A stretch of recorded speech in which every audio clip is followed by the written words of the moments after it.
انگین لادادار درود و سلام ہوں امام النبیین سید الاولین والآخرین رحمۃ للعالمین شفیع المذنبین امامنا فی الدنیا و امامنا فی الآخرہ جناب محمد رسول اللہ صلی اللہ علیہ وسلم کی ذات برادران اسلام، آج کے خطبہ جمعۃ المبارک میں ہم اذان اور مؤذن کی فضیلت کے حوالے سے چند گزارشات کریں گے۔ اللہ تبارک و تعالی ہمیں سن کر اس پر عمل کرنے کی توفیق عطا فرمائے۔ مسلمان نماز باجماعت کے لیے لوگوں کو جمع کرنے کے لیے جن کلمات کو استعمال کرتے ہیں، شرعی اصطلاح میں اسے اذان کہا جاتا ہے۔ اذان اہل اسلام کے مذہبی شعائر میں سے ہے۔ دین اسلام کی علامت اور دین اسلام کی یہ پہچان ہے۔ ہم میں سے کوئی بھی ایسا انسان نہیں ہے کہ جس نے اس صدائے دل نماز کو نہ سنا ہو، بلکہ اس بات کو بلا مبالغہ اور ببانگ دول کہا جا سکتا ہے کہ ایک مسلمان کے کان میں سب سے پہلے پڑنے والی آواز اذان کی آواز تھی، اور سب سے زیادہ پڑھی جانے والی اور سب سے زیادہ سنی جانے والی آواز اذان کے مبارک کلمات کی ہی ہے۔ کیونکہ کوئی بستی ہو یا شہر ہو، وہ عرب و عجم ہو یا دنیا کا کوئی بھی خطہ ہو، روئے زمین کا کوئی ٹکڑا ایسا نہیں ہے کہ جہاں مسلمان آباد ہوں اور وہاں اذان نہ ہوتی ہو، کیونکہ اہل اسلام اور مسلمان کی یہ پہچان ہے کہ وہ نماز کو ادا کرتا ہے، اور نماز کی ادائیگی کے لیے اذان دی جاتی ہے۔ اور جو بندہ نماز نہیں پڑھتا، گویا وہ بندہ دائرہ اسلام سے اس کا کوئی تعلق نہیں ہے، وہ دائرہ اسلام سے خارج ہو جاتا ہے، اس کو اسلام مسلمان ہی نہیں سمجھتا، کیونکہ نماز دین اسلام کا اہم رکن ہے۔ جن بنیادوں کے اوپر اسلام کی عمارت کھڑی ہے، ان میں سے ایک بنیاد نماز ہے۔ نماز وہ عظیم عمل ہے کہ جو ہمیں اجتماعیت اور جماعیت کا درس دیتی ہے۔ نماز وہ عظیم عمل ہے، وہ عظیم اہم عبادت ہے۔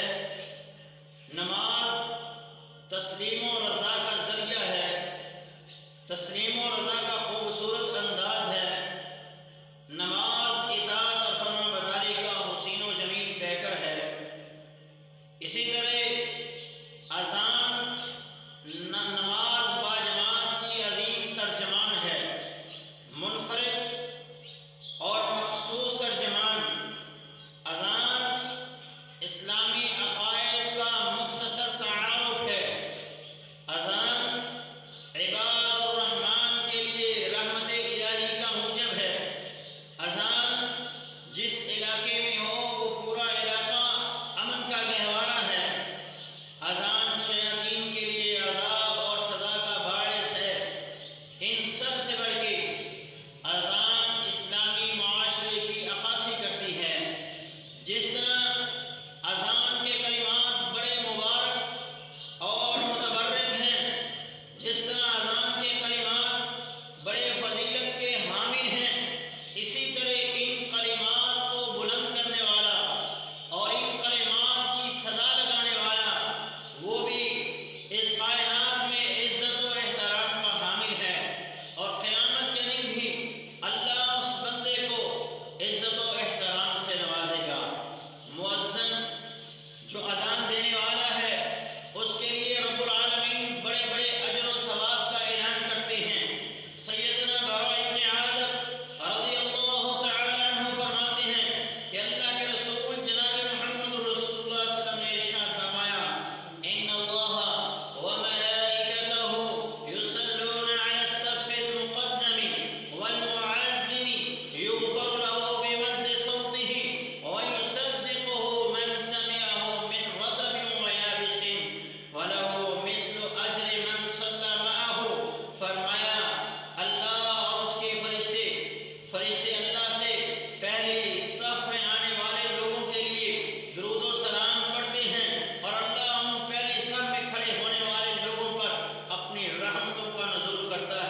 سورج کا خیال کرتے ہیں، چاند کا خیال رکھتے ہیں، تاکہ لوگ اللہ تعالیٰ کی عبادت کر سکیں، تاکہ لوگ اللہ تعالیٰ کا ذکر کر سکیں، یعنی لوگوں کے لیے نماز کے اوقات کا خیال رکھتے ہیں، مہینوں کا خیال رکھتے ہیں کہ فلاں مہینہ کب چاند طلوع ہوتا ہے، کب وہ چاند غروب ہو گیا، اور کب سورج طلوع ہو رہا ہے، کب زوال کا وقت آیا، کب سایہ ایک مثل ہوا، کب سورج غروب ہوا، اور کب شفق گئی ہے۔ یہ تمام چیزیں دیکھنے والے، فرمایا اللہ کے حبیب نے، یہ تمام کے تمام لوگ اللہ کے ہاں بہترین لوگ ہیں۔ تو اذان دینے والا ان تمام چیزوں کا خیال کرتا ہے، تو مؤذن اللہ کے ہاں اور اس کے رسول کے ہاں دنیا کائنات کے انسانوں میں بہترین انسان ہے۔ اللہ کے بندوں میں سب سے بہترین بندے وہ ہیں جو اللہ کے لیے لوگوں کو صدا دیتے ہیں، آواز دیتے ہیں، اذان دے کر لوگوں کو مسجدوں کی طرف بلاتے ہیں۔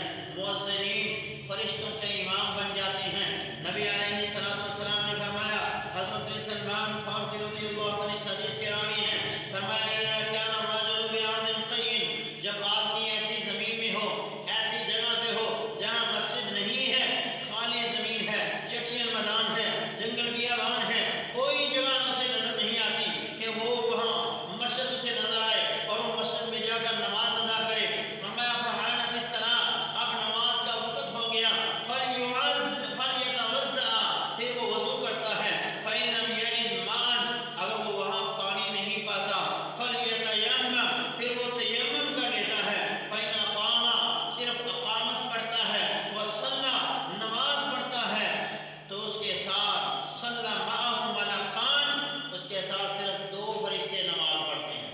اگر صرف اقامت کہہ کر وہ نماز پڑھتا ہے تو اس کے ساتھ 2 فرشتے نماز پڑھتے ہیں۔ وَإِنْ أَذَّنَ، آپ نے فرمایا اگر وہ اذان دیتا ہے، چٹیل میدان میں کھڑے ہو کر اذان دے دیتا ہے، وَأَقَامَ، خود ہی اقامت پڑھتا ہے، وَصَلَّى، اور پھر وہ نماز پڑھتا ہے، تو کیا ہوتا ہے؟ صلی خلفہ من جنود اللہ، اس کے پیچھے اللہ کے لشکروں میں سے لشکر آ جاتے ہیں، ما لا یرا طرفاہ، جس کو انسان کی آنکھیں دیکھنے سے عاجز ہیں، یعنی اتنے جہاں وادی کا اختتام ہو جاتا ہے، جہاں اس کی آنکھوں کی نظر کی انتہا ہو جاتی ہے، وہاں تک اللہ کے فرشتے اور اللہ کے ملائکہ آ کر اس بندے کے پیچھے نماز ادا کرتے ہیں۔ یہ عظمت ہے، یہ شان ہے، یہ مقام ہے اس بندے کا جو اذان دیتا ہے اور اذان دے کر خود ہی اقامت کہہ کر خود ہی وہ نماز پڑھ لیتا ہے۔ تو ایسے بندے کے پیچھے اللہ کی مخلوق میں سے، اللہ کے لشکروں میں سے، یعنی فرشتے اور بھی جن جو ہیں اور بھی جو مخلوقات ہیں جو اللہ کی عبادت کرتی ہیں، وہ ان کے پیچھے آ کر عبادت میں مشغول ہو جاتے ہیں۔ مؤذن قابل فخر انسان ہے، مؤذن کی یہ عظمت ہے، یہ شان اور مقام ہے کہ وہ انسان قابل رشک ہے۔ نبی علیہ السلام نے فرمایا، اس حدیث کو سیدنا عقبہ ابن عامر رضی اللہ تعالیٰ عنہ بیان فرماتے ہیں، فرمایا یعجب ربک من راعی غنم، اللہ اس بندے پر بڑا تعجب کرتے ہیں، اس بندے پہ بڑے خوش ہوتے ہیں جو بکریوں کو چرانے کے لیے پہاڑوں کی چوٹیوں میں چلا جاتا ہے یا جنگلوں کی طرف نکل جاتا ہے اور وہاں نماز کا وقت ہو جاتا ہے، یؤذن للصلاۃ، پھر وہ نماز کے لیے آواز اذان دیتا ہے، ویصلی، اور وہ نماز پڑھتا ہے، فیقول عز وجل، پھر اللہ عز وجل فرماتے ہیں، انظروا الی عبدی ھذا، میرے اس بندے کو دیکھو، میرے اس بندے کو دیکھو، ھذا یؤذن، یہ اذان دے رہا ہے، ویقیم للصلاۃ، نماز کو قائم کر رہا ہے، یخاف منی، یہ تمام کام اس لیے کر رہا ہے کیونکہ یہ مجھ سے ڈرتا ہے، میرے ڈر کی وجہ سے اس نے اذان بھی دی ہے، میرے ڈر کی وجہ سے اس نے نماز کو قائم بھی کیا ہے۔ فرمایا قد غفرت لعبدی وادخلته الجنہ، میں نے اپنے بندے کو معاف بھی کر دیا ہے اور اس کو جنت کا داخلہ بھی عطا فرما دیا۔ تو یہ شان ہے، یہ مقام ہے اس بندے کا جو اذان دیتا ہے اور اذان دے کر لوگوں کو نماز پڑھاتا ہے، اگر کوئی نہیں آیا تو خود ہی وہ اذان دے کر نماز پڑھتا ہے، اور یہ کام وہ اس لیے کرتا ہے کیونکہ وہ اپنے اللہ سے ڈرتا ہے، اور اگر اللہ کا ڈر اور خوف انسان کے دل سے نکل جائے تو پھر ایک وقت ایسا آتا ہے کہ بندے کے دل سے ایمان بھی چلا جاتا ہے۔ مصر میں ایک مؤذن تھا، وہ مسجد کے مینار میں چڑھ کے اذان دیا کرتا مسجد کے مینار میں چڑھتا ہے اذان دینے کے لیے. جب وہاں چڑھا اس نے ساتھ والے گھر میں دیکھا کہ اس نے دیکھا ایک خوبصورت لڑکی چل پھر رہی ہے. وہ وہاں سے اترا بغیر کسی اذان دیے ان کے گھر چلا گیا. جب پتہ چلا ان کے گھر میں گیا تو پتہ چلا کہ یہ عیسائی گھرانے کی لڑکی ہے. کہا میں تمہیں شادی کی پیشکش کرتا ہوں, مجھ سے شادی کر لو. کہا یہ نہیں ہو سکتا, تم مسلمان ہم عیسائی, میرے والدین یہ مان نہیں سکے, وہ یہ مانیں گے نہیں. کہا میں اسلام کو چھوڑ دوں گا. اس نے اسلام کو چھوڑ دیا. اللہ کا ڈر اور خوف اس کے دل سے نکل گیا. ایک لڑکی کی محبت اس کے دل میں آ گئی. اذان کو چھوڑ کے نیچے آ گیا. اب ہوا کیا, شادی ہو گئی. پہلی رات ہے, بیوی کے پاس گیا تو بیوی نے کہا چھت سے فلاں چیز لے کے آؤ. وہ چھت سے چیز اتارنے کے لیے اوپر چڑھتا ہے, نیچے اترنے کے لیے جب سیڑھی پہ پاؤں رکھتا ہے پاؤں پھسل جاتا ہے اور وہاں سے نیچے گرتے ہی مر جاتا ہے. یہ ہے انجام اس بندے کا کہ جس کے دل سے اللہ کا ڈر اور خوف نکل جاتا ہے. اس نے اللہ کے ڈر اور خوف کو دل سے نکال دیا, اذان کو چھوڑ دیا, نیچے آ گیا. نہ دنیا رہی نہ آخرت رہی. تو میرے بھائیو, جب بھی کوئی کام کرنا ہے اللہ اور اس کے اللہ کا ڈر اور خوف دل میں لیے ہوئے کرنا ہے. اللہ کی رضا, اللہ کی خوشنودی کے لیے عمل کرنا ہے. اپنے اللہ کو اپنے خالق و مالک کو خوش کرنے کے لیے کرنا ہے. مؤذن کی کیا عظمت ہے, کیا شان ہے, کیا مقام ہے. نبی علیہ السلام نے ارشاد فرمایا, اس حدیث کو سیدنا ابو سعید خدری رضی اللہ تعالیٰ عنہ بیان کرتے ہیں. وہ اپنے شاگرد سے کہتے ہیں کہ اے میرے شاگرد, مجھے لگتا ہے کہ تجھے بکریاں چرانا بڑا پسند ہے, تو جنگلوں میں رہنا پسند کرتا ہے, دیہات میں رہنا پسند کرتا ہے, شہر میں رہنا تجھے پسند نہیں ہے. تو ان کا شاگرد کہتا ہے ہاں استاد جی بات ایسے ہی ہے, مجھے شہر میں رہنا پسند نہیں, جنگل میں رہنا پسند ہے, دیہات میں رہنا پسند ہے. تو آپ نے ان سے کہا اذا كنت في غنمك او باديتك, جب تو اپنی بکریوں میں ہو, بکریاں چرا رہا ہو, یا تو اپنے دیہات میں ہو, اپنی کھیتی میں ہو, فاذنت للصلاة, تو نماز کے لیے اذان کہا کر. اذان بلند آواز سے کہنا. فرفع صوتك بالنداء, جب تو اذان کے لیے آواز نکالے تیری آواز بلند ہونی چاہیے. کیوں؟ فإنه لا يسمع مد صوت المؤذن جن ولا انس ولا شيء الا شهد له يوم القيامة. فرمایا تیری آواز کوئی جن سنے گا, تیری آواز کوئی انسان سنے گا, کوئی درخت سنے گا, کوئی تر یا خشک چیز سنے گی. جہاں جہاں تک تیری اذان کی آواز جائے گی, شهد له يوم القيامة, تیری قیامت کے دن یہ تیرے حق کے اندر گواہی دیں گے اور تیری بخشش کا ذریعہ بن جائیں گے. اس نے کہا آپ یہ بات کہاں سے کر رہے ہیں؟ سیدنا ابو سعید خدری نے کہا سمعتہ من رسول اللہ, یہ بات میں نے اللہ کے حبیب کو فرماتے ہوئے سنا کہ آپ نے یہ بات فرمائی تھی کہ مؤذن کی آواز جہاں جہاں تک جائے گی وہاں وہاں تک اس کی بخشش کر دی جائے گی. ایک یہ ہے کہ جو اس کی آواز کو سنے گا وہ قیامت کے دن اس کے حق میں گواہی دے گا اور اس کے حق میں یہ گواہ بن کے آئیں گے. اب ذرا غور کیجیے, دنیا میں ہمارے کیس ہوتے ہیں, جتنے گواہ مضبوط ہوں گے اتنا ہمارا کیس مضبوط ہوتا ہے. جس کے جتنے گواہ مضبوط تگڑے گواہ ہو گئے وہ عدالت سے فیصلہ اپنے حق میں لینے میں کامیاب ہو جاتا ہے. تو قیامت کے دن بھی یہ تمام چیزیں ہمارے حق میں گواہی دینے والی ہوں گی. اس لیے اپنے گواہ مضبوط کر لیجئے, زیادہ سے زیادہ گواہ بنا لیجئے. لیکن ہماری حالت یہ ہے کہ جب کسی سے کہا جاتا ہے بھائی اذان پڑھو تو وہ کہتا ہے مجھے شرم آتی ہے, ہمیں اذان پڑھتے ہوئے شرم آتی ہے, قرآن سناتے ہوئے شرم آتی ہے, ہمیں شرم آتی ہے تو نماز سناتے ہوئے شرم آتی ہے. اب بوڑھا ہو گیا ہوں, نماز سناؤں گا, غلطیاں نکل آئیں تو مولوی صاحب کیا کہیں گے؟ نہیں میرے بھائیوں, جو اللہ نے دین ہمیں دیا ہے وہ پیدا ہونے سے لے کر قبر میں پہنچنے تک, ماں سے لے کر لحد تک, ماں کی گود سے لے کر قبر کی گود تک, ہم نے وہ علم سیکھتے رہنا ہے, پڑھتے رہنا ہے اور پڑھاتے رہنا ہے. دین سیکھتے رہنا ہے اور کسی قسم کی کوئی شرم محسوس نہیں کرنی. ہمیں شرم تو آنی چاہیے تھی کہ ہم گانا گاتے ہوئے شرم کریں, ڈانس کرتے ہوئے شرم کریں, فلمیں اور ڈرامے دیکھتے ہوئے شرم کریں, جھکتے مارتے ہوئے شرم کریں. وہاں تو ہمیں شرم آتی نہیں, وہاں ہم کے خلاف مسکرا کے ہنستے ہوئے یہ باتیں کرتے ہیں. لیکن جب باری آتی ہے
مؤذن قیامت کے دن جب آئیں گے تو ان کو قیامت کے دن پیاس نہیں لگے گی.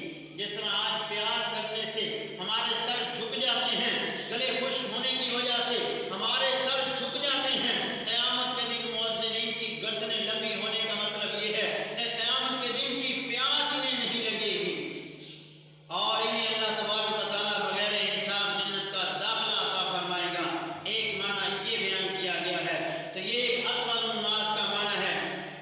آگے نبی علیہ السلام نے مؤذنین کے حوالے سے بیان فرمایا کہ اگر کوئی بندہ 12 سال کسی مسجد کے اندر 12 سال کسی مسجد کے اندر اذان دیتا ہے، من اذن سنتی عشرۃ سنۃ وجبت له الجنہ، اس بندے کے لیے اللہ جنت کو واجب کر دیتے ہیں. 12 سال کوئی بندہ مسجد میں اذان دیتا ہے، مؤذن کے فرائض سر انجام دیتا ہے تو اللہ تبارک و تعالیٰ اس کے نامہ اعمال میں جنت لکھ دیتے ہیں اور اس کے ساتھ ساتھ اضافی اجر کیا لکھا جاتا ہے، وَكُتِبَ لَهُ فِي كُلِّ مَرَّةٍ بِتَعْظِيمِهِ 60 حسنہ. جب بھی وہ اذان دیتا ہے ہر اذان کے بدلے اس کے نامہ اعمال میں 60 نیکیاں لکھی جاتی ہیں. وَبِإِقَامَتِهِ 30 حسنة، اور جب وہ اقامت پڑھتا ہے، تکبیر پڑھتا ہے تو اس کے نامہ اعمال کے اندر 30 نیکیاں لکھی جاتی ہیں. تو یہ اللہ عز و جل کی طرف سے انعامات ہیں مؤذن کے لیے. مؤذن جو ہوتا ہے یہ شیطان کی رسوائی کا باعث ہوتا ہے. نبی علیہ السلام نے فرمایا اذا نودی للصلاة ادبر الشیطان له ضرابا حتى لا يسمع التعظیم.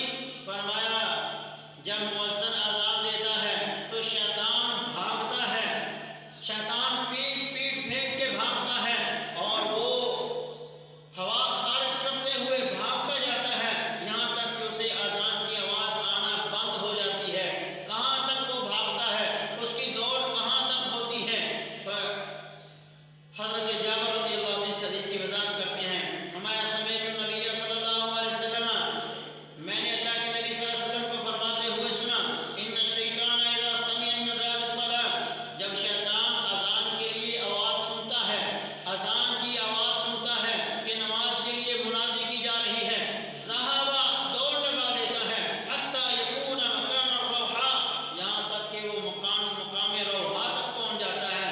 وقال سلیمان سے پوچھا گیا کہ یہ روحاء کیا ہے؟ فرمایا فسألته عن روحاء، میں نے روحاء کے بارے میں پوچھا. فقال هي من المدینة 36 میلا، یہ مدینہ سے 36 میل دور ہے. یعنی ایک مرتبہ اذان دی جائے، اللہ اکبر کی ایک صدا جب نکلتی ہے مسجد کے محراب و منبر سے، جب اللہ اکبر کی صدا بلند ہوتی ہے تو شیطان 36 میل دور بھاگ جاتا ہے. یہ عظمت یہ مؤذن کی شان ہے کہ جب اس کی زبان سے اذان کے مبارک کلمات نکلتے ہیں تو شیطان بھاگ جاتا ہے. مؤذن جب اذان دیتا ہے تو وہ پورا علاقہ امن کا گہوارہ بن جاتا ہے. نبی علیہ السلام جب کسی سریہ کو بھیجتے، جب کسی علاقے میں حملہ کرنے کے لیے بھیجتے تو آپ پہلے صبح تک انتظار کرنا. وَكَانَ يَسْتَمِعُ الْآذَانَ، جب آپ اذان سنتے فَإِنْ سَمِعَ الْآذَانَ أَمْسَكَ، اذان اس علاقے میں ہو جاتی تو آپ حملہ نہ کرتے، وہ علاقہ امن کا گہوارہ بن جاتا، کیونکہ وہ علاقہ مسلمانوں کا علاقہ ہے، وہ خطہ مسلمانوں کا خطہ ہے. اور جس خطے کے اندر اذان نہ ہو، جس علاقے میں جس محلے میں اذان نہ ہو، سمجھ لو کہ وہ مسلمانوں کا محلہ نہیں ہے. اسی لیے نبی علیہ السلام نے ہر محلے میں مسجد بنانے کا حکم دیا ہے اور مسجدوں کو صاف ستھرا رکھنے کا حکم بھی دیا ہے. مؤذن کے لیے جہنم سے آزادی کا سرٹیفکیٹ ہے. نبی علیہ السلام ایک دفعہ جنگل کی طرف نکلے ہوئے تھے، آپ نے اذان کی آواز سنی تو آپ نے جب اللہ اکبر کی صدا سنی تو آپ نے کہا ہوا علی الفطرہ، یہ اذان دینے والا بندہ فطرت اسلام کے اوپر ہے. جب اس نے اشہد ان لا الہ الا اللہ واشہد ان محمد رسول اللہ پڑھا تو آپ نے فرمایا خرجت من النار وادخلت الی الجنہ، تو جہنم سے نکل کے جنت کے اندر داخل ہو گیا. صحابہ کہتے ہیں ہم اس بندے کو ڈھونڈنے لگے کہ یہ بندہ کون ہے کہ جس کو اللہ کے رسول نے دیکھا بھی نہیں اور جنت کا ٹکٹ دے دیا. کہا ہم نے اس بندے کو ڈھونڈا تو وہ بکریوں کا چرواہا تھا، اپنی بکریوں کو ایک سائڈ پہ کر کے اس نے اذان دی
یقیناً دخل الجنہ، یہ سارا جواب اس نے یقین، دل کی تصدیق کے ساتھ زبان سے اقرار کیا، دل سے تصدیق کرتے ہوئے کہہ دیا، جواب دے دیا، فرمایا اس بندے کو بھی اللہ اپنی جنت کا داخلہ عطا فرماتا ہے۔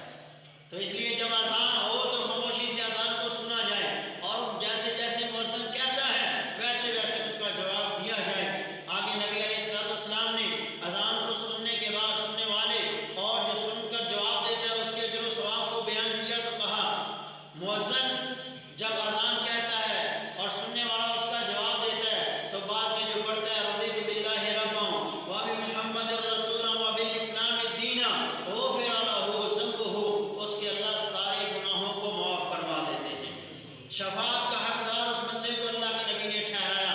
ہمارا جو بندہ مؤذن کی اذان کے ساتھ ساتھ جواب دیتا ہے، جب وہ اذان مکمل کر لیتا ہے تو بعد میں وہ مجھ پر درود پڑھتا ہے اور پھر میرے لیے وسیلے کی دعا کرتا ہے۔ جو دعا ہم ٹی وی میں سنتے ہیں وہی دعا، وہ دعا جو پڑھ لیتا ہے، ہمارا ثم سالی الوسیلہ حلت له شفاعتی، اس بندے کے لیے قیامت کے دن میری شفاعت حلال ہو جائے گی۔ یعنی اللہ کے رسول اس بندے کی شفاعت کریں گے، اس بندے کو، اس بندے کی وکالت کر کے اس کو جنت کا حقدار ٹھہرائیں گے۔ اذان اور اقامت کی چند ایک مسائل ہیں۔ اذان سے لے کر اقامت تک، اذان سے لے کر اقامت تک دعا کی قبولیت کا وقت ہوتا ہے۔ اس دوران جو دعا کی جائے اللہ تبارک و تعالیٰ اس دعا کو قبول فرماتے ہیں۔ مؤذن نے اذان کری ہے تو تکبیر کا حقدار بھی وہی ہے، اذان دینے والا ہی تکبیر کا حقدار ہے۔ اذان شروع کی جائے تو اللہ اکبر سے، اس کے شروع میں بسم اللہ پڑھنے کی، درود پڑھنے کی ضرورت نہیں ہے۔ نبی علیہ الصلوۃ والسلام نے بعد میں درود پڑھنے کا حکم دیا ہے کہ جو بندہ اذان پڑھنے کے بعد، اذان سننے کے بعد مجھ پر درود پڑھتا ہے اس کے لیے قیامت کے دن میری شفاعت ہوگی۔ فجر کی اذان میں الصلاۃ خیر من النوم حی علی الصلاۃ حی علی الفلاح کے بعد الصلاۃ خیر من النوم کے الفاظ کا اضافہ ہے۔ اسی طرح جب بارش ہو رہی ہے، سخت بارش ہے یا سخت دھند کا موسم ہے، آنا مشکل ہے، خوف ہے، راستے میں ڈوب جانے کا خطرہ ہے، تو ایسی صورت کے اندر حی علی الصلاۃ اور حی علی کی فلاح کی جگہ پہ الا صلوا فی الرحال صلوا فی بیوتکم کے الفاظ ہیں کہ اپنے اپنے گھروں میں رہو اور اپنے اپنے گھروں میں ہی نماز ادا کرو۔ نماز اذان کے لیے وضو کا ہونا ضروری نہیں ہے، لیکن افضل عمل یہی ہے کہ پہلے وضو کرے اور وضو کرنے کے بعد وہ اذان دے۔ ایک اذان سے کئی نمازوں کو جمع کیا جا سکتا ہے۔ نبی علیہ الصلوۃ والسلام نے جنگ خندق کے دن 4 نمازوں کو ایک ہی اذان کے ساتھ جمع کیا۔ حضرت بلال نے جب آپ کی نمازیں مس ہو گئی، آپ کی نمازیں قضا ہو گئی تو نبی علیہ الصلوۃ والسلام نے حکم دیا اذان پڑھو۔ اذان پڑھی گئی، اس کے بعد آپ نے ظہر کی نماز پڑھائی، پھر عصر کی نماز پڑھائی، پھر مغرب کی نماز پڑھائی، پھر عشاء کی نماز پڑھائی۔ یہاں سے ہمیں یہ بات بھی سمجھ آتی ہے کہ اگر کسی بندے کی نمازیں مس ہو جائیں سفر کی وجہ سے یا کسی اور وجہ سے مس ہو گئی ہیں، قضا ہو گئی ہیں، تو اس کو چاہیے کہ وہ اسی ترتیب کے ساتھ ظہر پہلے، پھر عصر، پھر مغرب، پھر عشاء، جیسے ترتیب ہے اسی ترتیب کے ساتھ نماز ادا فرمائے۔ سحری کے لیے اذان صحابہ کے دور میں، اللہ کے رسول کے دور میں دی جاتی تھی، جسے ہم تہجد کی اذان کہتے ہیں، تو وہ اذان دینا بھی مسنون ہے، اور اس کے بعد فجر کی نماز کے لیے الگ سے اذان دینا یہ بھی مسنون عمل ہے۔ تو یہ اذان